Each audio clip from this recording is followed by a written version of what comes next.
Okay, everybody, we're live. I am tweeting it out. There you go. And our first viewer is here. You guys are quick. Does that notify you on your phone or something? Yeah, you got the first comment. That was fast. Now there's still one of you here, but it's amazing how quickly the first person gets on now. We have more subscribers than ever before, so that's fun. And hopefully I won't have to tweet these out every single time, although I probably will. Anyway, 49ers draft class. For those who will be watching later, I think most of you will be. Just get right into it. We talked earlier this week, right after the 49ers draft, first round, right after they picked Trey Lance. And then I promised I'd come back on, but I don't really. I study players before the draft, but there's so many of them. I can't say that I'm an expert on all 670 draftable guys or however many there were this year. So now I think after making a lot of calls, talking to some coaches, talking to people that know a lot of these 49ers players, I can confidently say I know a lot about the 9 49ers draftees this year, including the 8 following Trey Lance. So I thought that we'd hold a special show here. We did the podcast, Here's the Catch, for The Athletic that came out this morning. So make sure you check that out. Make sure you check out all the articles that we put out this week as well. And of course, subscribe, because that is the main source of information, the main stream of information that we're trying to give you guys. And there's going to be a lot of good content here over the course of the next month or two with our 49ers draft features. I've already picked up a lot of good anecdotes and a lot of good stories about some of these draftees that I think will make you excited about this 49ers rookie class. And, I stand by what I said earlier, and that I think it's going to be very hard to make the 49ers roster. Entering the draft, I was thinking maybe only 5 or 6 of these draftees make the team. Maybe that number has gone up to 6 or 7 in my head, but it definitely is not up to the point where I think all of them are going to make the team. So I think that you look at this draft class, and the 49ers really tailored their picks toward best player available past the first couple rounds to give these guys the best shot of making the team. A lot of people are going to complain, oh, they didn't pick a wide receiver in round number 6. Well, guess what? Round number 6 is going to be a lottery ticket no matter what you do. If you really want to maximize the chances of somebody making the football team, you pick the best guy available. For the 49ers, they thought that was Elijah Mitchell. Now people say, oh, well, the running back room is a little bit too crowded. How's everybody going to make the team? Trust me, these roster situations always work themselves out. You don't know who's going to get hurt. You don't know who's going to get traded. I'm not sure they're going to trade anybody, but you still, you can't guarantee anybody's going to be alive on Sunday. You definitely can't guarantee that somebody won't get traded by 4 months from now. So I think it's mainly an injury thing, though, in the backfield. That's why Elijah Mitchell was a pick they were okay with. They weren't planning on grabbing 2 running backs entering the draft. Kyle Shanahan even said that. But when they got to that 6th round, they did it like Bill Belichick does in New England. Bill Belichick doesn't try to fill a need with a 6th round pick. That's completely asinine to try to do that with a 6th round pick. Look at the success rates of 6th and 7th round picks as far as making rosters and succeeding in the NFL. They are not high at all. If you're trying to fill your needs with lottery pick draft picks, you're going to be a losing franchise. It's as simple as that. You fill your needs in other ways, and you maximize your chances of hitting the receiver that you need. And I really like Austin Watkins, the junior, who's Sammy Watkins' cousin. The 49ers picked up in an undrafted free agency. He looks like a really steady hand at wide receiver, and I think he might be a guy that could potentially make the team. And guess what? The 49ers didn't have to burn 6th round draft capital, which would have been a lottery ticket anyway, to do that. And they got the second fastest running back in Elijah Mitchell in the whole draft. So that's how they navigated it. It's way too early to be pissed off about who the 49ers didn't draft in the 6th round. It's way too much of a crapshoot. You are wasting air. You're wasting, your sanity listening to people complain on Twitter about stuff like that, because you can't evaluate the success or failure of these draft classes until they actually play for an extended period of time in the NFL. That there's no way around that. So what I'm going to do today is not give the 49ers a grade for their draft, but I want to go through some of these players and tell you guys about how they might fit with the 49ers and what it will take for them to be successful picks, because that's all we can do right now. Otherwise, we're just putting the cart in front of the horse. We're trying to say that Mac Jones is going to be the pick when he's not. We're doing stuff like that, right? We're getting too far ahead of ourselves. We have to stay with what we know right now. What we know right now is that the 49ers have picked up a draft class that is offensive oriented. There's way more offensive players than defensive players here. And it's one that, to me, has fortified the quarterback position, not just by drafting a quarterback in Trey Lance, but also investing big time in the offensive line and in the running back room. And those two together combine into better pass protection. I consider running backs an investment in pass protection, and this is why. In Kyle Shanahan's offense, which is one of the few offenses in the NFL that runs the football over 50% of the time, the whole point is to put the defense back on its heels. Not just for the play action attempts, that's a huge part of it, but for the fact that it takes the sting, it takes the teeth out of opposing pass rushes. The 49ers really struggled to do this when their running backs were injured in 2020. There was a game, I believe it was against Green Bay, when you had JaMychal Hasty and Austin Walter as the 49ers' two top running backs, and it wasn't pretty at all.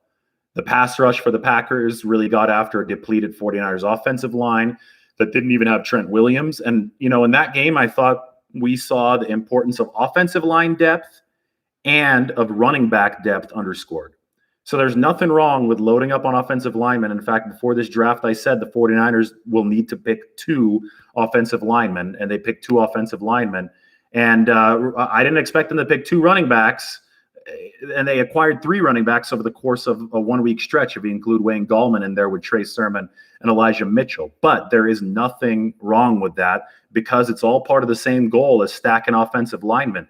You're working to make sure that stable, that running game is well fortified, well insulated against the kind of attrition that could happen in a 17-game NFL season.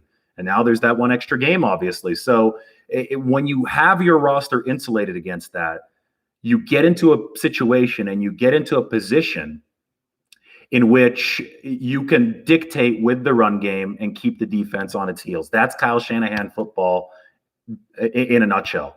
And that's why he's invested so much in this run game and in this offensive line. And also the offensive linemen that he got this time around are a little bit bigger, especially Aaron Banks, the second-round pick. And they have great track records in pass protection.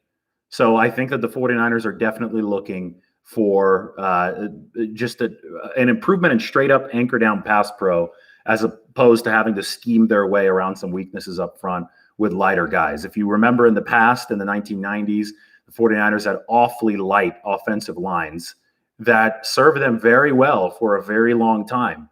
They won a Super Bowl to close the 1994 season with a line that was significantly smaller than the NFL average. And Bob McKittrick, the offensive line coach back then, was a huge proponent of that because the guards could pull block. Everybody could move. Everybody could get out in space. It allowed the team to be creative as far as utilizing its athleticism with a running back like Ricky Waters in space. Mike Shanahan was the offensive coordinator back then.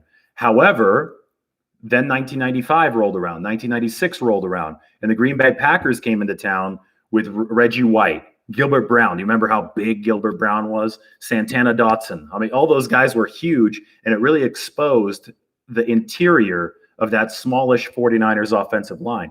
So what the 49ers do, they went out and got 2 huge guards in Kevin Gogan and Ray Brown. And those 2 huge guards turned things around for the 49ers, at least against the Packers. They actually were finally able to beat the Packers, but then the season after that, Steve Young's career ended. So we didn't really see that fully come to fruition. But the way that the 49ers countered the changing trends of the league, which were those huge athletic defensive linemen to counteract their small offensive linemen on the inside, they did that by also upsizing on the offensive line with Gogan and Brown. And I think that Kyle Shanahan, fast forward 25 years, is doing something really similar for the 49ers this time. You saw Chris Jones dominate the 49ers in the Super Bowl against Kansas City. Aaron Donald is a problem at least twice a year for the 49ers.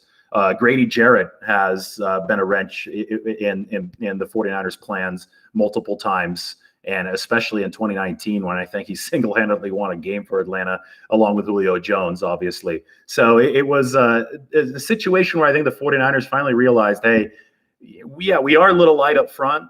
We're good at running the football, but the pass blocking win rate is too low, and especially at right guard, we're getting dominated. So why don't we go out and get a guy who only gave up 2 sacks over 1,000 plus career snaps in college, and that's Aaron Banks. And guess what? Aaron Banks also happened to play at about 330 pounds last year. So similar to the 1990s upsizing, we see the 49ers doing a 2021 upsizing on the offensive line.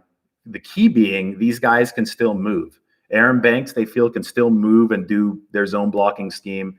And then Jalen Moore, the offensive lineman who they picked up out of Western Michigan, he has tremendously quick feet. I mean, he's going to be a big guy, especially moving into that guard position.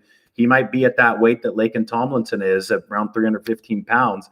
But Jalen Moore used to be a tight end, and he was a defensive end in college. So he is athletic enough to have played 3 positions, and he still has those quick feet. So I think that the 49ers really believe that they can have it all with these 2 offensive line prospects. I think Aaron Banks starts immediately. I think Daniel Brunskill plays the 6th man role that he absolutely excelled at in 2019.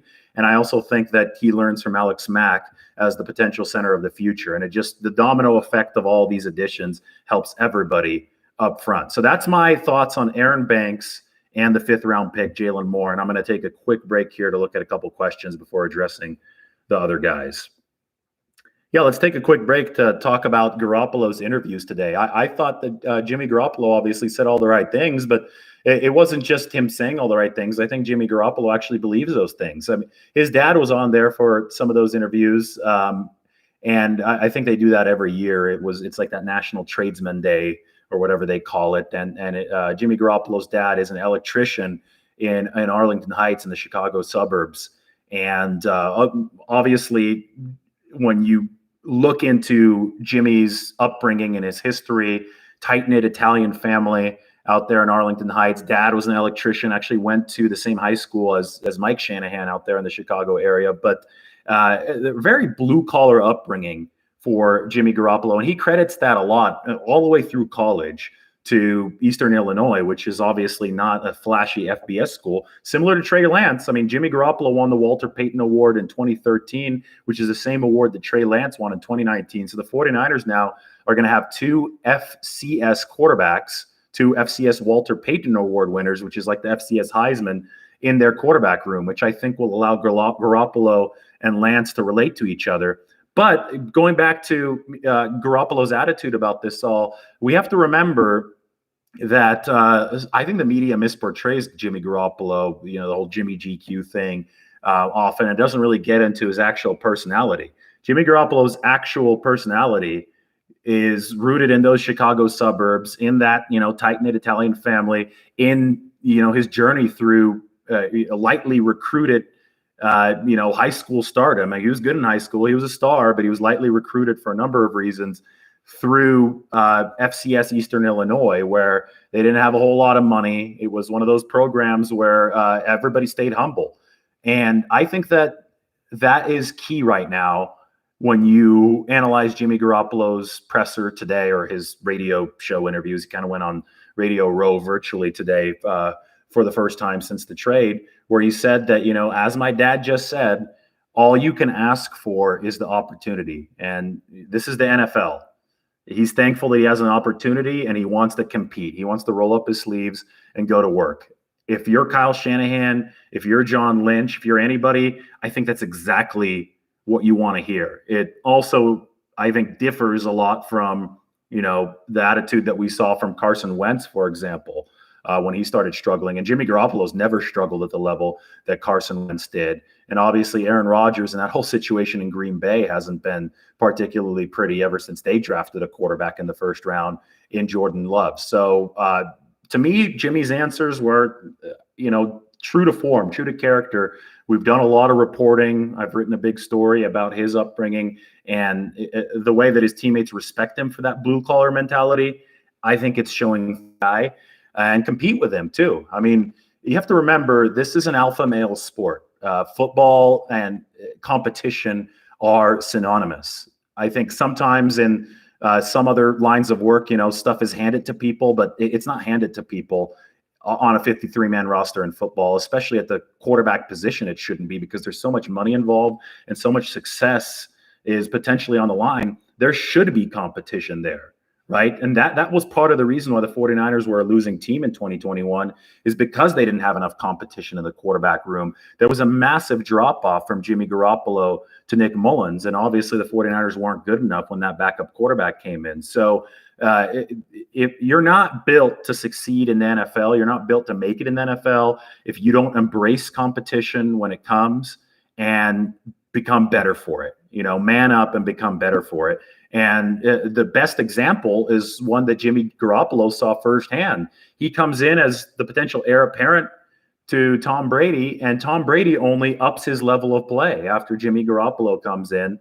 And, there was a lot of people in New England that thought that Jimmy Garoppolo was going to become the starting quarterback there instead of Brady. But instead, Brady fended him off, upped his level of play, won another Super Bowl. And that's why Jimmy Garoppolo is now with the 49ers. So in a way, it's all come full circle, right? And now Jimmy Garoppolo will be the one trying to up his level of play. And that's what it's all about in a football locker room, on a football team, in a quarterback room, in any position room. If you have a healthy franchise, iron is sharpening iron. Both guys are trying to compete. They're trying to teach each other at the same time. So it's a professional relationship. And hopefully by the end of it, they both come out better. And there was no better example of all of this than one in the 49ers own building with Joe Montana and Steve Young. So I thought that Jimmy Garoppolo's answers in that regard were very solid for the 49ers, and they just have to see that play out now. I'm going to go back to the draftees. Do you think Aaron Banks might be surprisingly good at zone runs? That's what the 49ers think. They think he's an athletic freak, talking to some people inside the building. They really think that he can move at those 325 pounds well enough to block in that outside zone scheme. Now, I do think, based on what I hear, they're going to want him to be a little bit lighter, maybe around that Laken Tomlinson weight, 315 pounds or whatever it is. But still, the point is that they have a big guard who can anchor. This was an issue when they had all these former tight ends playing guard who are well under 300 pounds. So now they're going to have a 300-plus pounder who can anchor, and they also think he can move. They think they have the best of both worlds, and guess what? That's why they used the second-round draft pick on him. Gilbert Brown, what a blast from the past, huh? I see that one of the questions here. You think John Lynch is following my advice? I wish he was watching these YouTube live videos. If he's here, tell him to send me a message. It'd be cool if John Lynch checked out on one of these, chimed in on one of these live chats. Do I think Debo is the wide receiver one? I don't think there's a such thing as a wide receiver one in a Shanahan offense. I think he tries to make it a little bit more balanced than that, unless he gets a Julio, right? If he gets a Julio Jones, yes, that's wide receiver one. But I think that, you have tandem wide receiver ones in Debo and Brandon Ayuk for the 49ers. I want to get through the rest of this draft class because my pizza is on the grill. And I want to go there and, it's not on the grill. The grill's warming up. I want to put my pizza on the grill, as I said on Twitter. So why don't we just finish up by going through the rest of these guys. First to the third round, Trey Sermon, second fastest 10-yard split time of all running backs in this draft. And then you look at Elijah Mitchell, the sixth rounder. He has the second fastest 40-yard dash time. So the 49ers in two ways have gotten explosive speed out of these two new running backs. They're both one-cut guys. They run a little bit upright. They might not be good in a Dallas-like scheme where you're running 20-plus times a game. But I can tell you what, they're going to be good in an outside zone scheme where they put their foot down, make that cut, jam up field. And Trey Sermon, don't look at that 4.6 40 time. He may not bust off a lot of 70-yard runs, but that 10-yard split time, which just doesn't correlate with that 40 time. Most guys who run a sub 1.5 10-yard split are running 4.3s. But with Trey Sermon, for some reason, he's got the sub 1.5, but not the 4.3. Look at the sub 1.5. And that's what the 49ers saw. This guy can get through the hole. And he was hurt in 2019 with Oklahoma, torn LCL. When he came back and got fully healthy after transferring to Ohio State, he completely tore it up. He had 330 yards rushing against Northwestern in that Big Ten championship game. I mean, the guy's a total stud, and he runs physically. On top of that burst, I think it's going to give the 49ers a little bit of an extra oomph that they really want, a little bit of an extra backbone. Same thing, Elijah Mitchell, second play of his tape, just put it up on YouTube, just his highlight tape, not his all 22, but his tape. he's running a guy over. Both of these guys are fast and they can knock people over. They're a little physical. I think they're great one-cut zone runners, and I think it makes the 49ers running back room really interesting because you also have Wayne Gallman in there, right? You have Wayne Gallman, who they signed right before the draft. So it's going to be interesting who makes the team, who doesn't, on top of Jeff Wilson and Raheem Mostert. Moving on to Ambry Thomas, the other third-round pick. This is the cornerback from Michigan. He played with Jim Harbaugh, or for Jim Harbaugh, not with him. Jim Harbaugh played a long time ago at Michigan and obviously in the NFL, but he coached the Niners, then he went to Michigan. Ambry Thomas is a cornerback who is not short, right? He's almost 6 feet tall, but he's not Richard Sherman's 6'3" height. Still, he plays really, really long. Put on the Ambry Thomas tape, and you could tell he plays bigger than his size. Okay. So the 49ers are still a cover 3 primary team, but Robert Saleh, who was the main one with that Seattle style defense connection, he's gone. He's with the Jets now. I think with DeMeco Ryans turning into the 49ers defensive coordinator, this unit's going to become way, way more multiple. You're going to see a lot more man coverage, and Ambry Thomas had to do a lot of man coverage at Michigan, a lot of press man coverage, and with the size that he plays with the physicality that he plays with, I think the 49ers love him as a press man corner. And obviously they think that could translate into a zone corner because that takes, some press coverage too at the top of the route. So they feel that Ambry Thomas is not only a scheme fit, but also a fit for what they plan to do in the future, right? What we always think of the 49ers of this Shanahan era as this cover 3 team, but I think that's changing. And a guy like Ambry Thomas, who's physical, who they believe can locate the football, which was always an issue with Ahkello Witherspoon, and who might even be able to return punts because he was such a great kick returner at Michigan. He took one to the house against Notre Dame. I think that they feel he can fill a number of different roles, which is why they picked him as high as the 3rd round.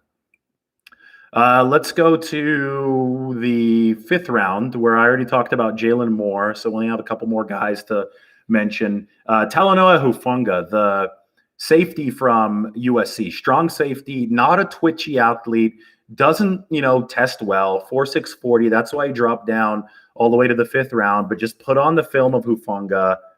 The guy, he reminds me of Fred Warner based on the role that he was asked to play at USC. It was like a hybrid, safety linebacker role. And we saw Fred Warner at BYU play a hybrid slot linebacker role. And that's how we knew that Fred Warner could cover. He runs a 4.6. He's about as fast as Fred Warner. Now, the trick is, the reason Fred Warner is an all-pro is that he runs a 4.6 at close to, real linebacker weight. He's obviously a middle linebacker. 230 or whatever it is for Fred Warner, maybe a little bit lighter than that now. But Hufanga only weighs about 200. So the question is, can he be as physical at that 200-pound weight? I suspect the 49ers are going to try to put him in an NFL weight room, put a little bit of muscle on him. And if they could get him up to that 210-pound size, it's like Telvin Smith size, right? He could legitimately be a hybrid linebacker for the 49ers, and he could cover. He covers the hell out of the ball. Put on his film, he will remind you of Fred Warner with his smarts for the game.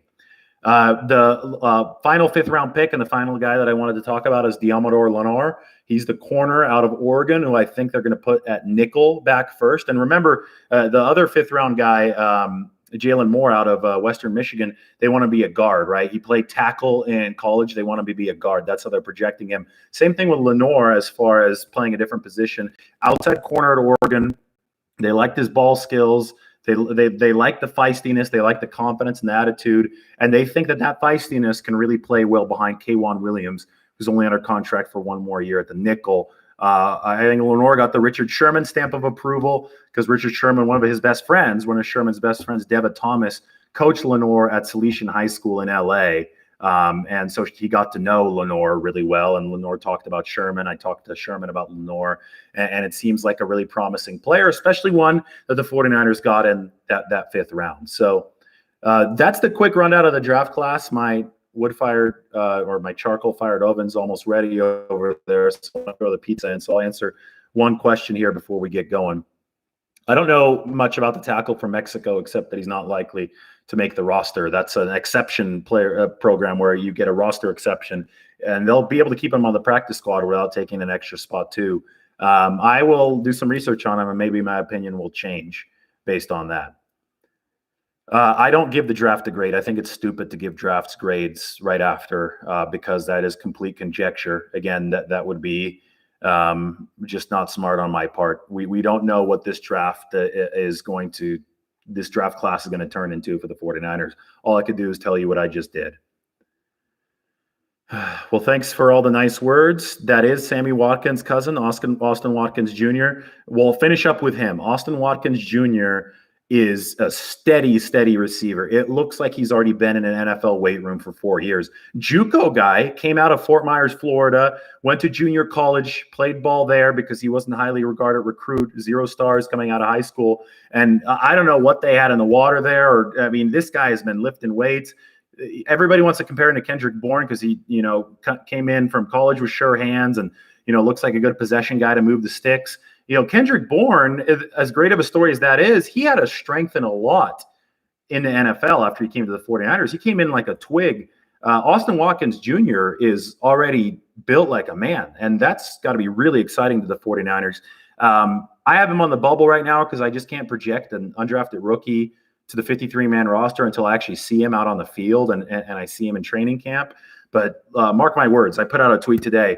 There's a good chance that Austin makes this football team. Austin Watkins Jr., Sammy Watkins' younger cousin, obviously the big-time receiver out of Clemson who's now with the Ravens, Sammy Watkins. So keep your eyes open for Austin Watkins Jr. That's all I have to say. We'll talk about all the other undrafted free agents later, but hopefully went through all those draft picks and hope you guys have a good night. I am going to go enjoy my pizza.